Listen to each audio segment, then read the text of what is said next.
शाम gang rape, चाची से पूछा था रेप क्या होता है। 2 दिन बाद गैंग रेप का शिकार हुई 14 साल की बच्ची। इस घटना के बाद से पीड़िता की चाची टूट गई हैं। वह बिटिया के लिए इंसाफ की मांग कर रही हैं। उनका कहना है कि मैं टूट गई हूं। मैंने कभी नहीं सोचा था कि यहाँ भयानक कुछ होगा। ऐसा लगता है कि मैं उसकी रक्षा करने में असफल साबित हुई हूँ। तो नमस्कार साथियों, फिर से स्वागत है हमारे चैनल सोनू पंडित ऑफिशियल में। आपका छोटा भाई छोटा दोस्त सोनू पंडित अपने चैनल पे आपका बहुत बहुत स्वागत और मोस्ट वेलकम करता है। आ गए हैं फिर से एक सच्ची घटना लेकर के, क्राइम से जुड़ी हुई घटना लेकर के, जो कि असम से जुड़ी हुई है साथियों।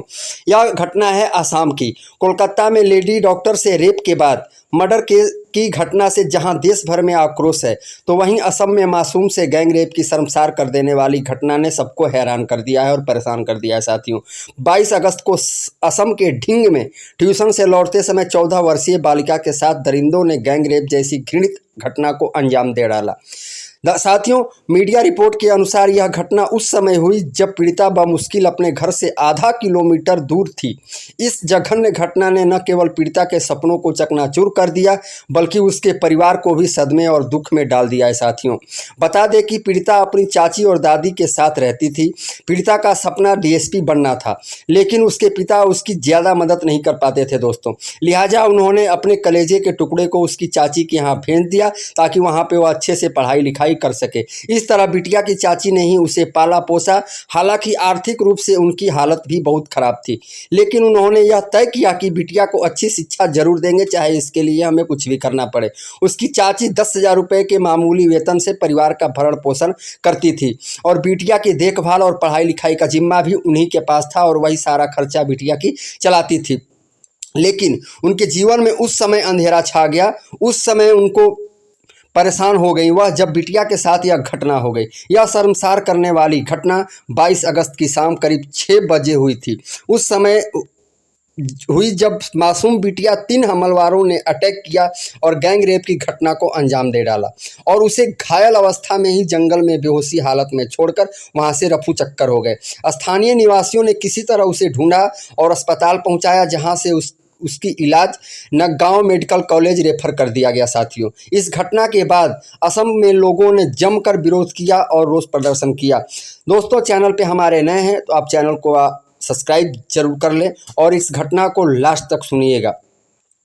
इस घटना के बाद पीड़िता की चाची पूरी तरह से टूट गई हैं। वह अपनी बिटिया के लिए इंसाफ की मांग कर रही हैं दोस्तों। मीडिया से बात करते हुए उन्होंने कहा कि मैं टूट गई हूं, मैं हताश हो गई हूं, मैं परेशान हो गई हूं। मैंने कभी ऐसा नहीं सोचा था कि यहाँ इतना भयानक कुछ होगा मेरे साथ। ऐसा लगता है कि मैं उसकी रक्षा करने में बिल्कुल असफल साबित हुई हूँ साथियों। उस दिन से साइकिल से ट्यूशन जाना पड़ा क्योंकि ई रिक्शा नहीं था और उसे कुछ काम था। पीड़िता की चाची ने कहा कि बिटिया ने 2 दिन पहले ही पूछा था कि चाची बलात्कार क्या होता है, क्योंकि उसे कोलकाता के इसी तरह के अपराध के बारे में पता चला था। हालांकि कोलकाता रेप केस जो है वह पूरे भारत में यह इतना विख्यात हुआ, इतना कोने कोने में प्रसारित हुआ था साथियों कि ये बच्चे बच्चे के जुबान पे यह कोलकाता वाला जो मैटर था वह आ गया था और लगभग हमारे देश की सारी जनता इसे जान चुकी थी। तो बच्चे की जात, उसको क्या पता कि गलत क्या होता है, सही क्या होता है। उसने अपने चाची से पूछ डाला होगा कि रेप क्या होता है। तो साथियों, पीड़िता की चाची ने अपराधियों को कड़ी से कड़ी सजा देने की मांग की है और ऐसे जघन्य अपराधों के लिए मृत्यु दंड की मांग की है। उन्होंने बताया कि बिटिया कहती थी कि एक दिन वह पुलिस उपाधीक्षक यानी डीएसपी बनेगी साथियों। परिवार ने मांग की है कि दोषियों को फांसी से कम की सजा कुछ भी ना हो और असम के मुख्यमंत्री हिमंता बिस्वा शर्मा ने उनकी रक्षा और पीड़िता की शिक्षा के लिए आवश्यक सहायता के लिए आगे आने की अपील की है साथियों। बता दें कि गैंग रेप के मुख्य आरोपी तफज्जुल इस्लाम ने शनिवार को पुलिस हिरासत से भागकर एक तालाब में छलांग लगा दी थी, जिससे उसकी मौके पर ही मौत हो गई साथियों। पुलिस ने बताया कि आरोपी को शुक्रवार को गिरफ्तार किया गया था और उसे क्राइम सीन का पता लगाने के लिए सुबह करीब 3:30 बजे अपराध स्थल पर ले जाया गया था। इसी दौरान पुलिस हिरासत से भागकर उसने तालाब में छलांग लगा दी और जहां उसकी डूबने से मौत हो गई साथियों। हालांकि अपराधी भी अपने अंजाम तक पहुंच गया और उसके साथ साथ इस घटना का जो जितना प्रसारित होने वाली खबर है वह भी हमें उम्मीद है, हमें आशा है कि यह भी दब जाएगी, क्योंकि अपराधी अपने अंजाम तक पहुंच जाए तो इससे बड़ी बात हो नहीं सकती। उस बिटिया को, उस पीड़िता को न्याय इंसान ने नहीं वरन भगवान ने दे दिया। तो चैनल को सब्सक्राइब करें, लाइक करें, शेयर करें और कमेंट करें।